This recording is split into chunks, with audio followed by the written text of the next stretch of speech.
Join కాబోతున్నారు. ముందుగా మహేష్ గారు good evening. Good evening sir. Mahesh గారు, పెట్టినటువంటి సెక్షన్లు ఎంతవరకు అల్లు అర్జున్ కు ఆపాదిస్తాయి? హైకోర్టు ఇచ్చినటువంటి ఆ మాట, అంటే ఇచ్చినటువంటి స్టేట్మెంట్ ని, ఆ తీర్పుని ఎట్లా చూడొచ్చు? అల్లు అర్జున్ కి ఏం సంబంధం? ఆయనకు కూడా జీవించేటువంటి హక్కు ఉంటుంది.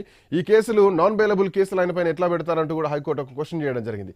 సో ఈ అరెస్ట్ అంశాన్ని మీరు ఎట్లా చూస్తారు ఇన్ లీగల్ వే? సార్, ముందుగా నాకు అవకాశం ఇచ్చిన ఐ న్యూస్ యాజమాన్యానికి, అలాగే మీకు ప్యానల్ లో ఉన్నటువంటి ఇతర పార్టీ నాయకులకు, విశ్లేషకులందరికీ కూడా గుడ్ ఈవినింగ్ తెలుపుకుంటూ, సార్ ఈ రోజు మార్నింగ్ నుంచి చూసినట్టయితే ఇది యాజ్ అడ్వకేట్ గా నాకైతే పెద్ద వండర్స్ అనిపించట్లేదు. కారణం ఏంట్రా అంటే, ఖచ్చితంగా ఈవినింగ్ ఆయనకి బెయిల్ తో బయట వస్తారని మాత్రం తెలుసు. బట్ ఏదైతే అల్లు అర్జున్ గారి యొక్క పిఆర్ టీం ఏదైతే ఉందో, లేకపోతే ఏదైతే అడ్వకేట్ టీం ఏదైతే ఉందో, వీళ్ళు క్వాష్ పిటిషన్ కి వెళ్ళారు. Quash petition is nothing but called as ఏదైతే సెక్షన్స్ పెట్టారో ఆ సెక్షన్స్ రాంగ్ అని చెప్పి వీళ్ళు వెళ్ళడం వల్ల ఇంతవరకు డిలే అయింది తప్ప, బిఫోర్ గానే వీళ్ళు కానీ ఆ ఇంటర్మ్ బెయిల్ కి కానీ లేకపోతే యాంటిసిపేటరీ బెయిల్ కి వెళ్ళారు, కానీ వీళ్ళు ఫర్దర్ గా వీళ్ళు ఫాలో అప్ చేయడం వదిలేశారు.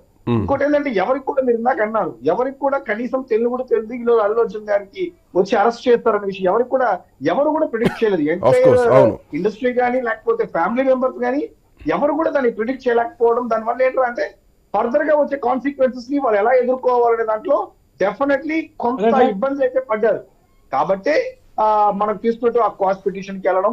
రెండోది ఏమైందిరా అంటే, ఆ తర్వాత ఇంటర్మ్ బెయిల్ తో ఈ రోజు కాసేపట్లో బయటకు వస్తారు. కాబట్టి సార్, ఇక్కడ తెలంగాణ కోర్టు కానీ పోలీసులు కూడా మీరు చూడండి, ఇంకా కూడా అక్కడ హైకోర్టులో ఇంటర్మ్ బెయిల్ మీద వాదనలు జరుగుతా ఉన్నప్పుడే తీసుకొచ్చి ఇమీడియట్ గా చెంచల్గూడ జైల్లోకి అల్లు అర్జున్ గారు ఎందుకు పెట్టారో మాకు అర్థం కావట్లేదు. స్టిల్ ఇంకాసేపు వెయిట్ చేయొచ్చు కదా.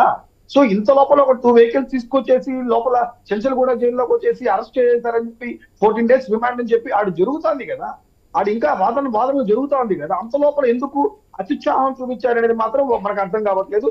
మార్నింగ్ నుంచి కూడా ఇలాంటి ఎపిసోడ్స్ కంటిన్యూ అయింది. రెండోది సార్, మీరు చూడండి, సంధ్యా థియేటర్ వాళ్ళు క్లియర్ గా లెటర్ మెన్షన్ చేశారు. వాళ్ళు మాకు బందోబస్తు కావాలని చెప్పి రిక్వెస్ట్ చేశారు. సో బందోబస్తు కావాలి, దాంట్లో అల్లు అర్జున్ గారు వస్తున్నారు, హీరోయిన్ అంటే hero and heroine and other VIPs వస్తున్నారని చెప్పి క్లియర్ గా మెన్షన్ చేయడం జరిగింది. సో అది ఇచ్చిన తర్వాత, అది ఓకే అయిన తర్వాతే కదా వీళ్ళు వచ్చుంటారు. పర్మిషన్ లెటర్ పెట్టిన తర్వాత డెఫినెట్ అక్నాలజ్మెంట్ ఉంటుంది. అక్నాలజ్మెంట్ మీరు ఓకే అయిన తర్వాతే వీళ్ళు అక్కడి నుంచి వస్తారు. కానీ వీళ్ళు రాకుండా వీళ్ళు వచ్చేసారు మాకు సంబంధం లేదు అని చెప్పడానికి అయితే మాత్రం లేదు. రెండోది, ఇందాక మీరు చాలా కేసులు ఉదాహరించారు, అర్నబ్ గోస్వామి కేసు. కానీ సార్, ఇలాంటివి ఇది ఏదైతే ఉందో ఈ రోజు స్టాంపెడ్, ఇలాంటి కేసులు చాలా ఉన్నాయి. చెప్పాలి అంటే భారతదేశంలో మీకు పుష్కరాలు జరిగిన ప్రతిసారి ఇలాంటి సందర్భాలు చాలా జరుగుతాయి.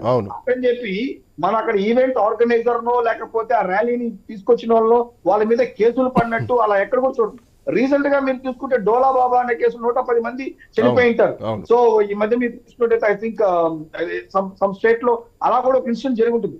ఇది చూడండి సార్, అల్లు అర్జున్ అంటే ఇక్కడ ఇంకోటి సార్, ఇక్కడ ఫ్యాన్ అనో లేకపోతే అల్లు అర్జున్ గారికి ఫ్యాన్ బేస్ ఉందనో లేకపోతే అల్లు అర్జున్ గారికి పాన్ ఇండియా స్టార్ అనో లేదా పుష్ప మూవీకి చాలా క్రేజ్ ఉందనో ఇవన్నీ కాదు సార్. ఇక్కడ వెరీ క్లియర్ ఏంటంటే, అతను రావచ్చు, సినిమా చూడొచ్చు. సో మీరు పర్మిషన్ ఇచ్చారు కాబట్టి అతను సినిమాకి వచ్చాడు. మీరు ఒకవేళ ఈ పోలీసులు గాని ఒకవేళ సార్ మీరు వస్తే ఇబ్బంది పడుతున్నప్పుడు, ఆయన బయలుదేరతారున్నప్పుడు ఇంటికాడ ఆపుండొచ్చు. ఎలాగైతే పవన్ కళ్యాణ్ గారిని హైదరాబాద్ నుంచి ఆ రోజు చంద్రబాబు నాయుడు గారి మీటింగ్ బాగున్నప్పుడు ఎక్కడైతే ఆపుకుంటా వచ్చారో అక్కడ ఎక్కడన్నా ఆపుండొచ్చు. రెండోది, ఈ రోజు కోర్టులో కూడా ఎక్కువ డిస్కషన్ దేని మీద జరిగిందంటే, ర్యాలీగా వచ్చారు కాబట్టి అనే దాని మీదనే పిపి గారు ఎక్కువ వాదించారు చెప్పాలి అన్నట్టయితే. సో ఆయనకి తెలుసు క్రౌడ్ వస్తారని చెప్పి, ఆయనకు నాలెడ్జ్ ఉంది. చెప్పండి.